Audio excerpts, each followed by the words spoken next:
الحمد لله نحمده ونستعينه ونستغفره ونؤمن به ونتوكل عليه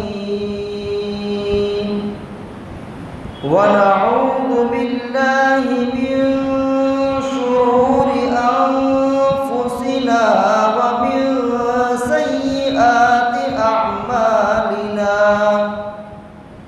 من يهده الله فلا مضل له ومن يضلله فلا هادي له ونشهد أن لا إله إلا الله وحده لا شريك له ونشهد أن سيدنا وسندنا وحبيبنا ومولانا محمدا عبده ورسوله أما بعد فأعوذ بالله من الشيطان الرجيم بسم الله الرحمن الرحيم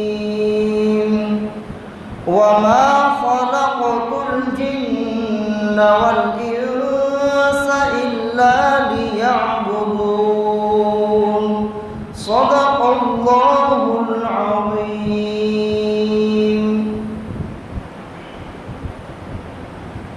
محترم برادران اسلام، عزیزان ملت، اسلام کے غیور نوجوانوں، بزرگوں اور دوستوں، قرآن کریم کی جس آیت کو آپ حضرات کے سامنے پیش کیا گیا، اس میں اللہ رب العزت نے ہماری تخلیق کا مقصد بیان فرمایا کہ اللہ رب العزت نے ہمیں کیوں پیدا کیا. اللہ فرماتے ہیں کہ میں نے جنات اور انسان کو محض اپنی عبادت کے لیے پیدا کیا، خالص اپنی عبادت کے لیے پیدا کیا. لیعبدون کی تفسیر مفسرین نے لیعرفون سے کی ہے. مراد میری معرفت کے لیے پیدا کیا، میری پہچان کے لیے پیدا کیا. انسان جب دنیا کے اندر نہیں آیا تھا، عالم ارواح میں تھا، اس وقت اللہ رب العزت نے تمام انسانوں کی روح سے اقرار لیا تھا، اپنی ربوبیت کا ثبوت لیا تھا کہ بتاؤ الست بربکم، کیا میں تمہارا پروردگار نہیں ہوں؟ پوچھا تھا. قالوا بلا وربنا، سب نے اس وقت ایک زبان ہو کر کہا تھا آپ ہی ہمارے پروردگار ہیں، آپ ہی ہمارے خالق اور مالک اور پالنہار ہیں. یہ اقرار کر کے آیا ہے یہ بندہ، یہ انسان اور یہ جنات اقرار کر کے آیا. لیکن جب دنیا کے اندر اس نے آنکھ کھولی، دنیا کی رعنائیاں، دنیا کی سرسبز و شادابی، دنیا کی چمک دمک اور دنیا کی لالا زاری کو جب اس نے دیکھا تو وہ دنیا کی طرف اس قدر مائل ہوا، اس قدر جو ہے اس کی طرف کھینچا چلا گیا کہ اسے وہ اقرار یاد نہ رہا جو اقرار اللہ رب العزت کے سامنے وہ کر کے آیا تھا. وہ اقرار بھول گیا اور وہ یہ سمجھنے لگا کہ میرے لیے جو کچھ ہے وہ یہی دنیا ہے اور اسی دنیا کی تمام چیزیں ہیں اور اسی میں میری کامیابی ہے اور یہی میرا اول اور یہی میرا آخر ہے. لیکن حقیقت یہ ہے کہ اس انسان کو دھوکہ لگا ہوا ہے. اللہ رب العزت نے اس دنیا کی حقیقت کو بیان کر دیا. قرآن میں اور اللہ رب العزت ارشاد فرماتے ہیں وَمَا الْحَيَاةُ الدُّنْيَا إِلَّا ولعب، دنیا کی زندگی محض لہو و لعب ہے، کھیل تماشا ہے۔ اور دوسری جگہ ارشاد فرماتے ہیں وَمَا الْحَيَاةُ الدُّنْيَا إِلَّا مَتَاعُ الْغُرُورِ، دنیا کی زندگی دھوکے کا سامان ہے، دھوکہ ہے۔ جیسے آدمی سویا ہوا ہے، خواب کے اندر بہت کچھ وہ دیکھ رہا ہے کہ میرے بنگلے بن چکے اور جو ہے میں فلاں گاڑی کو لے کر کے آ گیا اور میرے اتنے کاروبار چل رہے ہیں اور مجھے لوگ دولت مند کہتے ہیں، مجھے لوگ بہادر کہنے لگے ہیں، مجھے لوگ جو ہے ثروت اور مال و دولت رکھنے والا کہنے لگے ہیں، اور پتہ نہیں کیا کیا خواب دیکھ رہا ہے، لیکن یہ خواب اس کے لیے دھوکہ ہے، جب بیدار ہوتا ہے تو کچھ نہیں، اس کی حقیقت کچھ ہے ہی نہیں۔ اسی طرح اس انسان کو دنیا میں آنے کے بعد دھوکہ لگا ہے، وہ یہ سمجھ چکا ہے کہ میں یہاں ہمیشہ رہنے آیا ہوں، وہ یہ سمجھ چکا ہے کہ دنیا کی نعمتوں میں اور دنیا کی چیزوں میں میرے لیے راحت، چین اور سکون چھپا ہوا ہے۔ لیکن حقیقت یہ ہے کہ ایک مالدار انسان جس کے پاس مال و دولت کی کوئی کمی نہیں، ایک وہ صحت مند انسان جس کے پاس صحت کی کوئی کمی نہیں، ایک طاقتور انسان جس کو طاقت کے اندر کوئی کمی نہیں، لیکن آپ اس سے پوچھئے کہ اے مال و دولت رکھنے والے انسان، تیرے لیے اس مال و دولت کے اندر چین و سکون ہے؟ تو وہ کہے گا کہ میں آپ کو کیا بتاؤں، کھانا بھی وقت پر میسر نہیں، کھانا بھی وقت کے اوپر جو ہے نہیں مل رہا ہے، اور دنیا کے چکر میں ایسا بھاگ رہا ہوں کہ نہ بیوی بچوں کے حقوق کو ادا کر پا رہا ہوں، نہ اللہ کے حقوق کو ادا کر پا رہا ہوں، نہ پڑوسیوں کے حقوق کی طرف میری کوئی نگاہ ہے، نہ رشتہ داروں کے حقوق کی طرف میری کوئی نگاہ ہے، بس میں تو ایک دیوانہ مجنون اور پاگل کی طرح اس دنیا کے حاصل کرنے میں اور اس دنیا کو بٹورنے میں ایسا لگا ہوں کہ دنیا آگے بھاگی جا رہی ہے اور میں پیچھے چلا جا رہا ہوں، ہاتھ میں کچھ نہیں آ رہا۔ اس دنیا نے ہمیں چکر میں ڈال دیا، اور اسی دنیا کی رعنائیاں اور چمک دمک کو دیکھ کر کے دنیا کے اندر بہت سارے لوگ بہک گئے، گمراہ ہو گئے، اللہ رب العزت سے دور ہو گئے۔ اللہ رب العزت نے کسی کو سلطنت عطا فرمائی، ہونا تو یہ چاہیے تھا کہ اللہ رب العزت کا نائب بن کر اس سلطنت کا صحیح معنی میں حق ادا کرتا، انسانوں کے ساتھ ہمدردی اور محبت کا پیغام پیش کرتا، لیکن اس سلطنت کے غرور میں اس نے ظلم و زیادتی شروع کر دی، اس نے انا ربکم الاعلی کا دعویٰ شروع کر دیا کہ میں ہی سب کچھ ہوں، آئی ایم سم تھنگ، میں ہی سب کچھ ہوں۔ آپ دیکھیے فرعون کو اللہ رب العزت نے بڑی سلطنت کا مالک بنایا، اور اللہ رب العزت نے صحت سے مالا مال کیا، مال و دولت سے مالا مال کیا، سب کچھ نعمتوں سے مالا مال کیا، لیکن اس سلطنت کے غرور میں اس نے اپنے ماتحتوں کے ساتھ، اپنی رعایا کے ساتھ بجائے انصاف کرنے کے اس نے ظلم و زیادتی شروع کر دی۔ اللہ رب العزت نے اس کے غرور کو خاک میں ملا دیا اور ایسا ڈبویا کہ قرآن کریم کے اندر اللہ رب العزت نے اس کے بارے میں بتا دیا نکالا لما بین یدیہا وما خلفہا وموعظۃ للمتقین، کہ اللہ رب العزت نے اس کا انجام ایسا برا کیا ہے کہ اس کو صرف اس زمانے کے لوگ ہی نہیں بلکہ اگلے اور پچھلوں کے لیے عبرت بنا کر کے رکھ دیا، کہ جتنے بھی قیامت تک لوگ آئیں گے عبرت کی نگاہ سے اسے دیکھیں گے، کہ دیکھو یہ بھی ہماری طرح ایک انسان تھا، اللہ رب العزت نے سلطنت سے مالا مال کیا تھا، سلطنت کے غرور میں اس نے اپنی رعایا کے اوپر ظلم کیا، اس نے اللہ کے حقوق کو پامال کیا، اس نے انا ربکم الاعلی کا دعویٰ کر دیا۔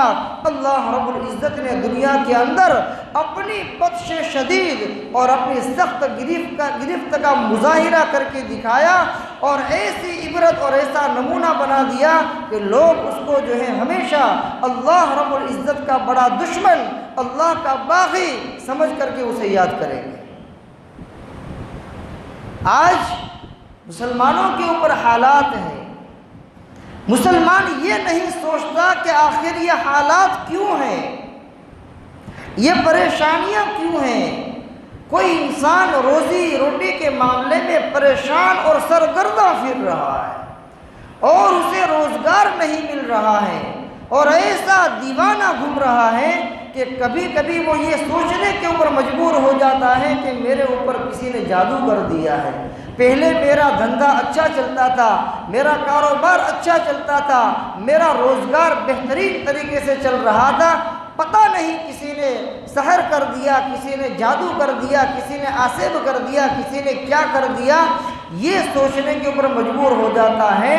لیکن میرے دوستو، اس کی کوئی حقیقت نہیں ہے۔ روزی کا مالک اللہ ہے۔ جس خدا نے تجھے پہلے لب بھر بھر کر کے روزی دی، اسی خدا نے تیری روزی کو کم کر دیا ہے۔ تیری نگاہ اس اللہ کی طرف کیوں نہیں گئی؟ تو نے اس اللہ کے سامنے ہاتھ کیوں نہیں اٹھائے کہ اے اللہ، تو نے جو ہے 2 سال پہلے مجھے بہترین رزق سے مالا مال کیا تھا، کم وقت میں زیادہ روزگار کماتا تھا، آج پتہ نہیں کیا ہو گیا کہ میرا دھندا چلتا ہی نہیں۔ روزی کا مالک تو ہے، تو نے پہلے بھی روزی دی، آج بھی روزی دے گا اور آئندہ بھی روزی دیتا رہے گا۔ تو رزاق ہے، آج بھی مجھے جو ہے نعمت والی برکت والی روزی سے مالا مال فرما۔ نہیں جاتا ہے، انسانوں کے پاس جا کر کے سرگرداں اور مارا پھر رہا ہے۔ انسان کیا دے گا؟ انسان محتاج ہے، ارے ہر ایک انسان محتاج ہے۔ وہ محتاج دوسرے محتاج کی کیا مدد کرے گا؟ مدد تو وہ کرتا ہے جو کسی کا محتاج نہ ہو، اور وہ اللہ رب العزت کی ذات گرامی ہے۔ ہمیں تو اللہ کی طرف نگاہ ہونی چاہیے۔ اگر روزی وسعت کے ساتھ مل رہی ہے، اللہ کا شکر ہے۔ اگر روزی کے اندر تنگی آ گئی، اللہ رب العزت کی طرف سے ہیں، ہم صبر کریں گے، اللہ سے مانگتے رہیں گے، وہیں سے دروازے کھلیں گے۔ کوئی انسان آل اولاد کے اعتبار سے پریشان نظر آ رہا ہے کہ آج اولاد اس کی نافرمان بنتی چلی جا رہی ہیں، اسے کوئی بات سمجھانے جاتا ہے تو وہ الٹا اس کے اوپر وار کرتا ہے، وہ اس کی بات کو کاٹ دیتا ہے، اس کی بات کو جو ہے پس پشت ڈال دیتا ہے۔ لیکن اس انسان نے کبھی سوچا نہیں کہ آج میری اولاد نافرمان کیوں بن گئی، کیا وجہ ہوئی؟ وجہ یہ ہوئی کہ اللہ رب العزت نے تجھے بہترین اولاد دی تھی، اس اولاد کی صحیح معنی میں تربیت کا حق دیا تھا، تو نے اس حق کو ضائع کر دیا، جس کا نتیجہ ہے کہ آج اولاد تیرے ہاتھ میں رہے۔ لیکن اولاد کی نافرمانی کے اوپر وہ اتنا مجبور ہو گیا، ادھر تعویذ دینے جا رہا ہے، ادھر تعویذ دینے جا رہا ہے۔ اللہ کے بندے، جو حق اللہ رب العزت نے تجھے دیا تھا، اس حق کو ضائع کرنے کی وجہ سے یہ نقصان اور یہ پریشانی تیرے اوپر لاحق ہوئی ہے، لیکن نگاہ جاتی ہی نہیں۔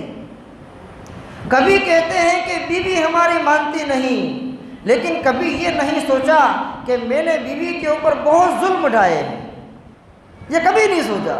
میں نے بیوی کے جو ہے حقوق کو پامال کیا ہے، اس کے حقوق کو ضائع کیا ہے، جس کا نتیجہ ہے کہ آج بیوی میری ماننے کے لیے تیار ہے۔ لیکن وہ یہ نہیں سوچے گا، جو پوائنٹ ہے، جس جگہ زخم لگا ہوا ہے وہاں علاج نہیں کرے گا، جہاں زخم نہیں لگا ہے وہاں علاج کرنے کے چکر میں جائے گا اور کہے گا مولانا کوئی تعویذ دے دو، پتہ نہیں پہلے تو بہت اچھی تھی لیکن آج جو ہے معاملہ نرم گرم چل رہا ہے، برابر نہیں ہے، کیا کیا جائے؟ کوئی پتہ نہیں، کسی رشتہ دار نے ایسا کچھ کر دیا، رشتہ دار کیا کرے گا؟ رشتہ دار کی کیا طاقت ہے؟ اللہ طاقت والا ہے، کسی کی کوئی طاقت نہیں۔ انسان کیا کر سکتا ہے؟ انسان میں ہے بھی کیا کہ وہ کیا کر سکتا ہے؟ ارے اللہ کی ذات پر یقین ہونا چاہیے کہ کسی سے کچھ نہیں ہوتا ہے، جو ہو رہا ہے اور جو ہوگا وہ اللہ کی طرف سے ہوگا، اتنا یقین ہو۔ اور اللہ کے نبی نے صبح شام کی اور آفت و مصیبت کی اور پریشانیوں کی، بیماریوں کے دور ہونے کی جو دعائیں بتلائی ہیں، ان دعاؤں کا ہم پابندی کے ساتھ ورد کریں، پھر بتلاؤ کہ کس سے کیا ہوتا ہے؟ کچھ نہیں ہوتا ہے۔ کیا ہوتا ہے؟ ارے ہم اہتمام تو کریں، نبی کریم صلی اللہ علیہ وسلم کی ایک دعا پڑھ لو، ایک دعا، اور پھر اس دعا کی تاثیر دیکھو، آپ کو جو ہے اپنی آنکھوں کے سامنے نظر آئے۔ دعائے انس پڑھنے کا کوئی اہتمام ہی نہیں کر رہا۔ صبح میں دعائے انس کا اہتمام کرو، پھر کہو کہ جو ہے کوئی تم پر جادو کرتا ہے کہ نہیں۔ جادو کرنے والا کر کر کے تھک جائے گا، لیکن اس کے اوپر جادو نہیں چل سکے گا۔ اتنی طاقت اور اتنی تاثیر اللہ کے نبی صلی اللہ علیہ وسلم کی بتلائی ہوئی دعاؤں کے اندر موجود ہے۔ تو ہم کیوں دنیاوی چیزوں کی طرف بھاگ رہے ہیں؟ ہمارے پاس خزانے ہیں، اللہ کے نبی نے ہر جگہ ہماری رہبری کی ہے، ہر موڑ پر اپنی امتی کو ایک ایک چیز بتلائی ہے، جہاں وہ پھنس رہا ہے اس کا سولوشن بتلایا ہے۔ لیکن یہ اللہ کا بندہ اپنے نبی کی ہدایات کو چھوڑ کر دنیا کی چیزوں کی طرف بھاگا جا رہا ہے۔ اور انسان آج بہت حالات میں ہے۔ کیوں حالات میں ہے؟ کہ ہم پر اللہ رب العزت نے جو حقوق عائد کیے تھے، جو فرائض ہمیں دیے تھے، اس کے اندر ہم نے بہت کمی کوتاہی کی۔ اللہ رب العزت کے دیے ہوئے اعمال کو ہم نے ضائع کر دیا، ہم نے پامال کر دیا۔ تو پھر دنیا کے اندر حالات اگر نہیں آئیں گے تو کیا آئیں گے؟ آپ جانتے ہی ہیں کہ سب سے پہلے اس دنیا کے اندر قتل کرنے والا جو انسان ہے وہ قابل ہے۔ قابل نے اپنے بھائی حابل کو قتل کر دیا۔ اس قتل والے گناہ سے پہلے دنیا کے اندر امن و امان، چین، سکون اور جو چیزیں اللہ رب العزت نے اگائی ہیں اس میں برکتیں، سمندر کا جو پانی ہے اس وقت کھارا اور کڑوا نظر آتا ہے، وہ اس زمانے میں بہت میٹھا، شیریں اور ٹھنڈا تھا۔ اور کوئی بھیڑیا کسی بکری کے اوپر حملہ نہیں کر سکتا تھا، اس کی طاقت ہی نہیں تھی۔